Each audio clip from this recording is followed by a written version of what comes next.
why would you never? Well, it worked out okay because a lot of the people that were in here were all doing the same stuff. All right. Simplifying square roots. We start this section by talking once again about simplifying square roots. You can take the dunce cap off now. What we're doing today is we're going to be solving quadratic equations by taking square roots, which means we have to be in what's called simplified radical form. When we are working in simplified radical form, what we're doing here is we're working with perfect squares. Remember, your perfect squares are 4, 9, 16, 25, 36. And you're trying to factor those values out. So when I start with the example of the square root of 24. Don't you just really six and four? Correct. What I'm doing here is I'm looking for the largest perfect square that goes into 24. And you said it was the square root of 4 and the square root of 6. What's the square root of 4? 2. So you get 2 root 6. Oh, it's Okay. 2 root 6. I just All right. Same idea with 90. What's the largest perfect square that goes into 90? Yeah, 9 works. So in this case, again, what I'm doing is I'm breaking this out into perfect squares. Well, this is the square root of 9 and the square root of 10. It's 3 root 10. Very good. Why didn't Miss Clark tell us this last year? Don't know. No, she just expected us to know it. She Yeah. didn't, Yeah, that's what different math We did teacher this. did. We did this. That's why I got one right. Good. Now, the weird stuff starts with the fractions. But before I show you the fraction stuff, take your calculator out real quick. I'll try it. What I want you to do is go to your y equals button. Y equals. And I want to type in 24 divided by x squared.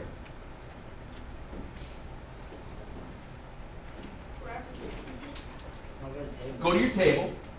I'm going to show you a nice little trick. Error. What the calculator is doing is I want to look at the positive values. Yeah. I am going to look for the smallest integer value I can in the y column. Yeah, integer 6. What's the number to the left of it? 2 root 6. Oh, look at that. Is that right? Oh, Somebody's closer. Same idea with the 90. 90 divided by x squared. Second table. Wait, mine says 6. Wow, that's So we're gonna do. Mine says 16 comma 6. So then why are we? In case you forgot.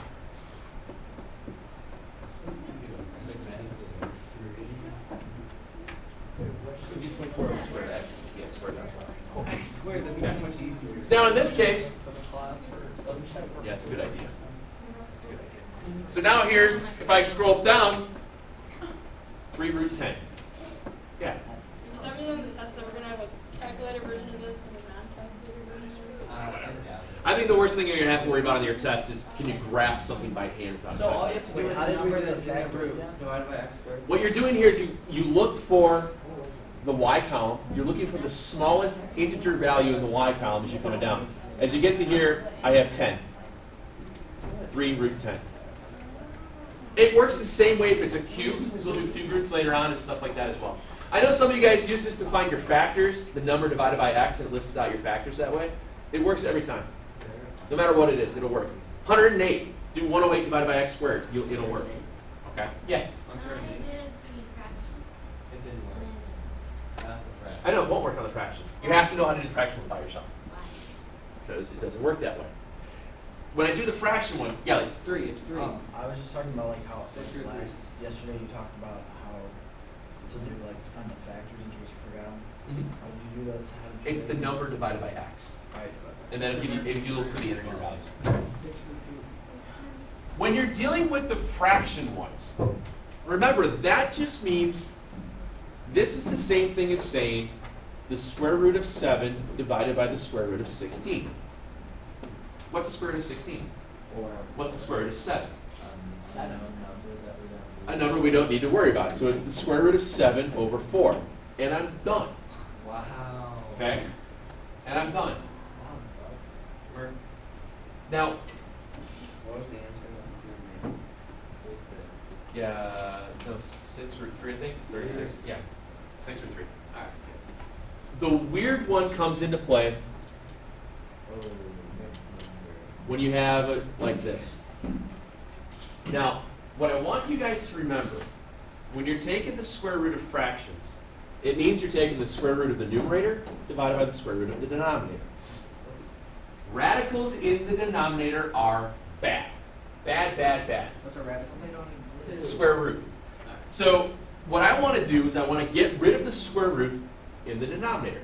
The easiest way to do that is by a process called rationalizing. What we're doing here is I'm multiplying by a factor of 1. Okay? What is this number in the denominator? 2. Square root of 2. What's the square root of 2 divided by the square root of 2? 1. So all I'm doing here is multiplying it by some factor of 1.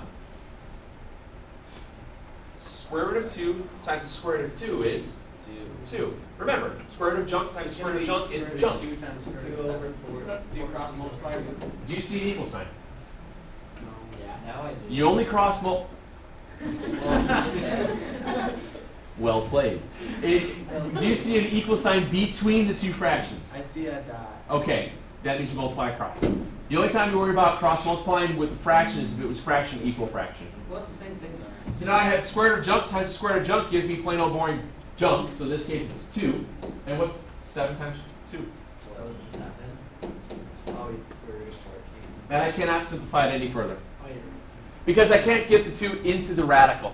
Because there's no perfect square that goes into 14. Okay?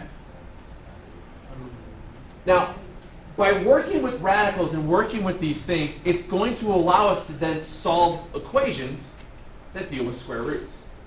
Which means we can do this now. I can solve that. It's no longer a 2-step equation, it's a 3-step equation. Oh, It's okay. Wait, whoa. Wait a second, wait. Yeah. What happened to those roots? All of these. Oh, minus Wait, are you 1. changing it to like 8? Oh, no. Nope. What I'm doing is I'm going to get x by itself. In order to solve for x in this case, what I have to do here is, well, first of all, subtract 1. If I subtract 1, I get 2x squared is 16. Oh, 16. And now how do you undo multiply?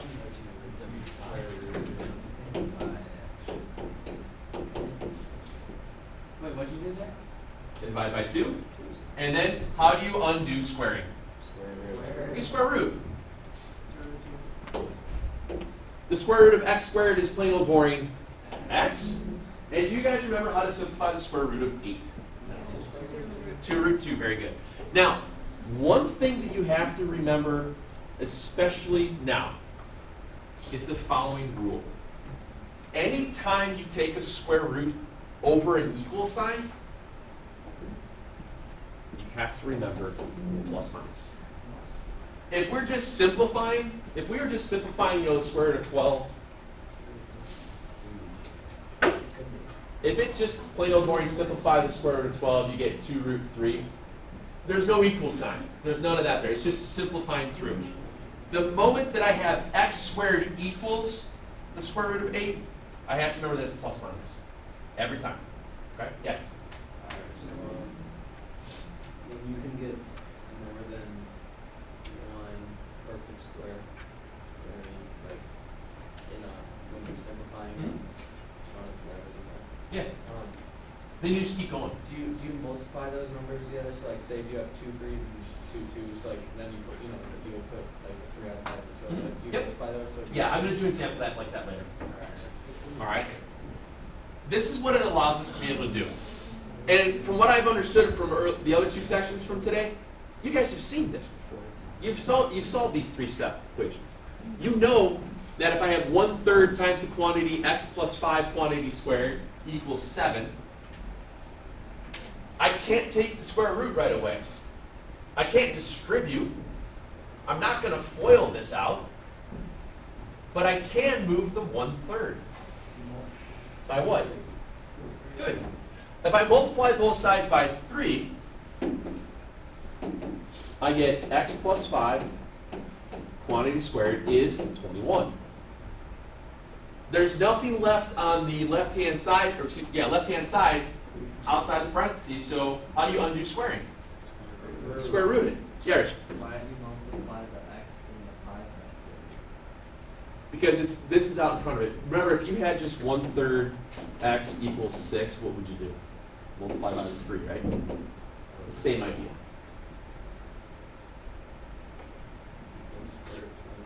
Now, you get x plus 5 is, I took the square root of both sides. What do I have to make sure to write?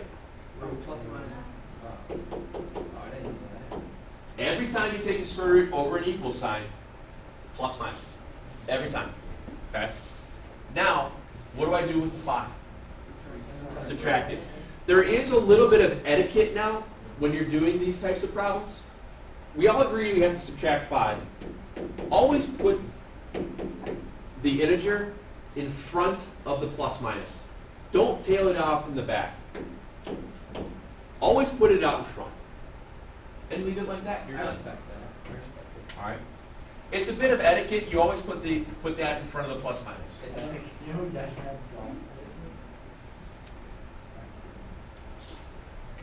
So Wait, so why would people put it like that and then out on What happens is if you put it out here, sometimes these are longer. Somebody might actually write to this root 16 and get plus minus 4 and bad things happen. your sister.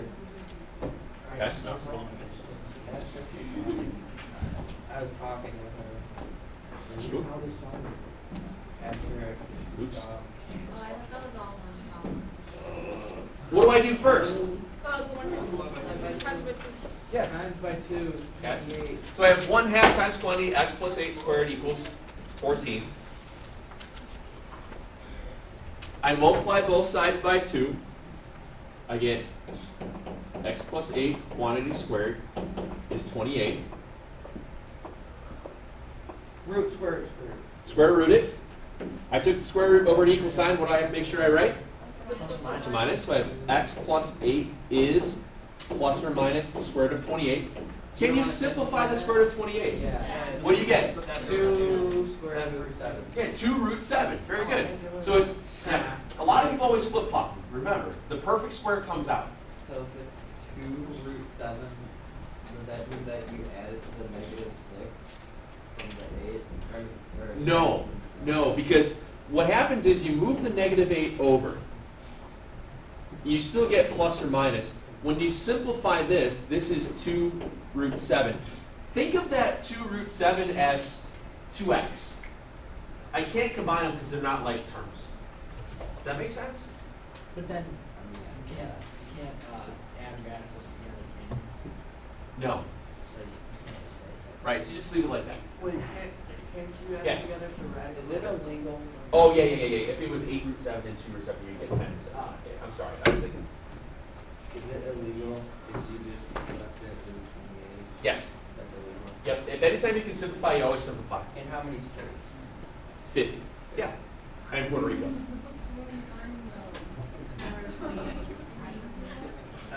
What you're doing here is you're looking for the largest perfect square that goes into it. So can you divide it by 4? Can you divide it by 9? Can you divide it by 16? I can divide this by 4. It's the square root of 4 and the square root of 7. Square root of 4 is 2, so it's 2 root 7. Yep. You take whatever the square root is, whatever one you can take a square root of, that comes out. Square root of 4 is 2, that comes out. Okay. Now, what this is going to allow us to do then Talent's a lot. is to work with negative numbers now. Wow, this sucks. We can now work with this. When I have x squared equals negative 1, how do you undo squaring again? Square root. You square root it. There's a problem here. There's a problem here. You can't take the square root of -1. You can't take the square root of negative 1, but multiply by negative. This what is happens is imaginary. the square root of negative 1 is an imaginary number. It's odd. What did you just write? L. Wait, is Is It's that a your lowercase cursive I. So X is range X is equal to I. That's not Oh, cursive. that makes sense. What happens? It's funny that all the other class periods, I could get done with everything, and those guys had 15 minutes to work on their stuff today. With you guys, I'll be lucky to get this stuff done. What happens here is that all the time that we've been doing and working with radicals with you guys, you have never been able to take the square root of a negative number. Well, we were lying to you because we're jerks. It's like slope starts with the letter M. You can't, there's the scowl. You can take the square root of negative numbers. What happens is you break it apart by breaking it out with a negative 1. For example, if I happen to have the square root of negative 12. The square root of negative 12 can be broken down by getting the negative 1 out into the square root of negative 1 times the square root of 12. Can we simplify the square root of 12 relatively easy? Yeah. 2 root 3, right? Yeah. So now, what's the square root of 1? So you write this out as 2I root 3. Yes, sir? I was just gonna ask if that's how you do it. The order, oh yeah, yeah. And you always put the integer first, I, then the square root. So if there happened to be an integer that can come out as far as a perfect square was concerned, that's just the order that it writes, okay? Yeah? So basically you take the simplified, what, 12 and Exactly. That's all it is. And that's all we're working with I today. As far as imaginary numbers are concerned, that's what we're doing. Tomorrow we'll take it a step further and work with properties of imaginary. We'll add them, subtract them, multiply them, divide them. I don't know who's first. Whatever. So the square root of negative 1 is always I. Square root of negative 1 is always I. Yep. Would you take off points if we didn't do it in that order on a test, like we forgot it? In the grand scheme of things, it's at the end of the world. Just practice writing it this way, you won't forget it. When will this ever apply to like life? Complex numbers complex numbers are used in electronics. Okay. And in any electric engineer, they use like ohm meters and stuff, they use imaginary stuff. There's stuff in the book, we'll go through it later on. Okay. Now, in this case, what this is going to allow us to be able to do then is solve equations that deal with imaginary numbers. For example, if I have x squared equals negative 9, obviously to undo squaring, what do you have to do? You square root. And I know what Lee's going to ask me. I took a square root over an equal sign. What do I have to write? Plus or minus. Does that still occur with negatives? Nope. Yes. Anytime. You were going to ask them. So it's plus or minus 3I square root of 3. Done. Wait. What's the square root of 9? 3. You're done. Oh, okay. It's just 3I. Is I positive or negative? No. Neither. I is Imaginary. I is imaginary. It's in your brain. I doesn't really exist, but it exists. Remember, what I want you to remember, the square root of negative 1 is I. And then I squared is going to equal negative 1. Okay? Murphy is really Brad Pitt. This is Math all those basic dreams. numbers. This is all a big giant dream. Yes. What's in the box? Okay. Same idea here. 2x squared plus 3 is negative 13. You do the algebra steps exactly the same way as we've been looking at. 2x squared equals negative 2. Good. You subtract the 3 over, you wind up with 2x squared equals negative 16.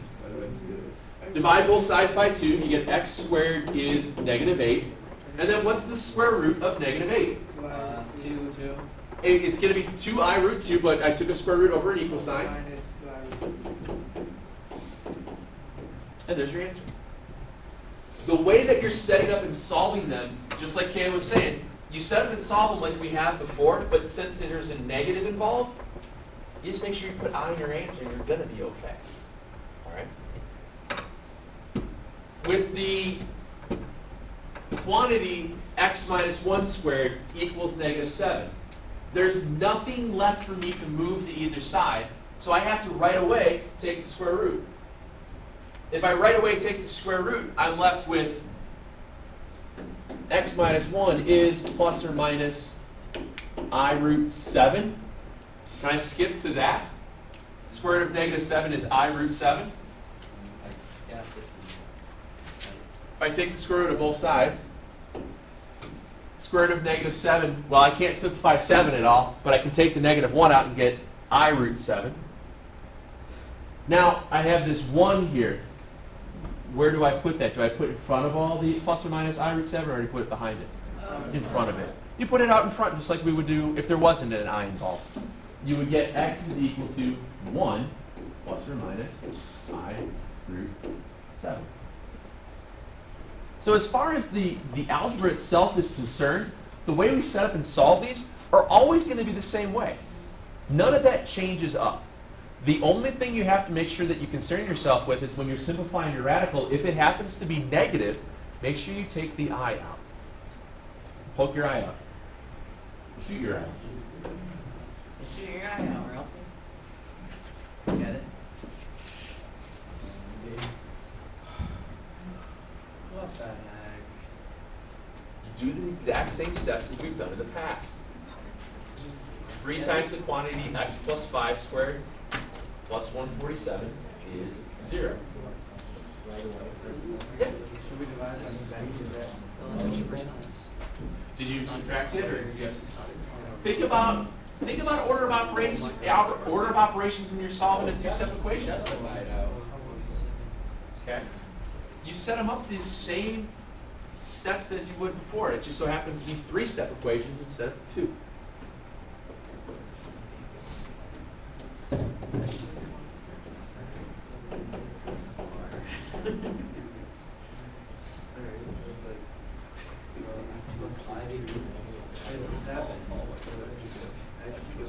So I have x plus 5 quantity squared. 7i or something? Is it 7i or x? What do you think? X plus 5 equals 7i? Divide that by 3. So here we're at x plus 5 quantity squared equals negative 49. I'm at the point now where I have to square root both sides. Yeah. Okay? Square root of junk squared is junk. And the square root of negative 49 is 7i. plus or minus 7i. Remember, I'm still taking a square root over an equal sign. Time out, time out, time out. What's up?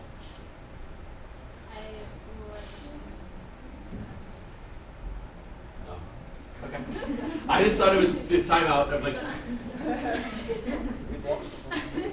all right.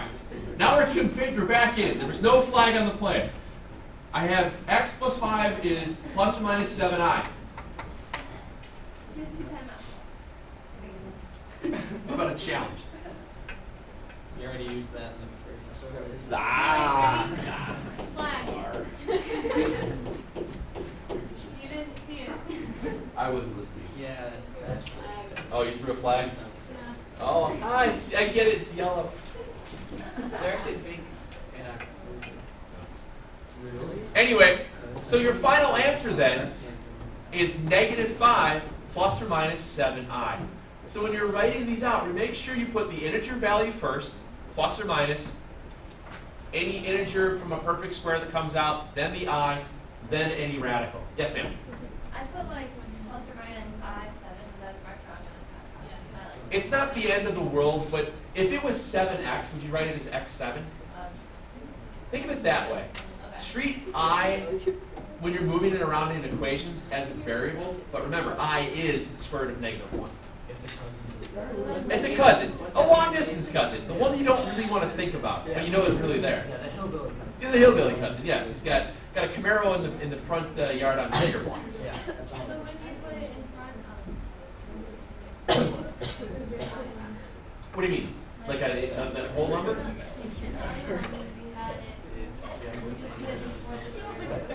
Yeah, if it was, if this equaled the square root of negative 20, the square root of negative 20, that breaks out to be I, and the square root of 20 is 4 or 5, so it'd be 2 root 5. So when I break this out, this would be plus or minus 2I root 5. That's how I would write it in that order. Is that the question you're asking? Yeah, I just didn't know when to. Yeah, you always- Behind the switch was like You could do it. Yeah. Okay. Exactly. Eric. So when you have a square root of -49, is it just 7i have to explain? 7 times You take the regular square root of Yes. it, like, Yep. you just add the I. Exactly, just like I was saying. You just take the square like you would normally, and you put the I there. What if you wrote 7 and then you root -1? Is that legal too? Well, what's the square root of -1? I. I. Continue to simplify. Continue to simplify. Oh, it has to be Yeah. Continue to simplify. Okay? This first grouping here, that is working with radicals. It's simplifying regular radicals. It's multiplying together, it's simplifying, it's a little bit dividing. The last problems there are of the section 5.3, there are 6 of them that you have to do solving equations with radicals. And then the other one, there's 5 of them you're solving them with negatives. It winds up being a lot of the same exact work. Okay? We'll go through these today for tonight. Tomorrow we will start off by looking at them. You're going to find out that they're a lot easier than you think. And then we will work with the properties of imaginary numbers. How do you add them? How do you subtract them? And how do you multiply them? And how do you divide them? Once we get those patterns in, we'll be good to go. Yeah. You say so you can check your work, but then if you use the online book, then you can't. Oh, that stinks. Well, you can do all your work and then check it. This might be the one. That's right. I didn't know I didn't have the answers in there. You should do that. I have to. I don't have them. I have to. I'm busy. Well, you should. I mean, what are the? Oh God, it'll take forever. I'll figure it out. Remember that 51 through 67 is also odds. I think people have asked me about that earlier. You don't have to read it. Nope, only,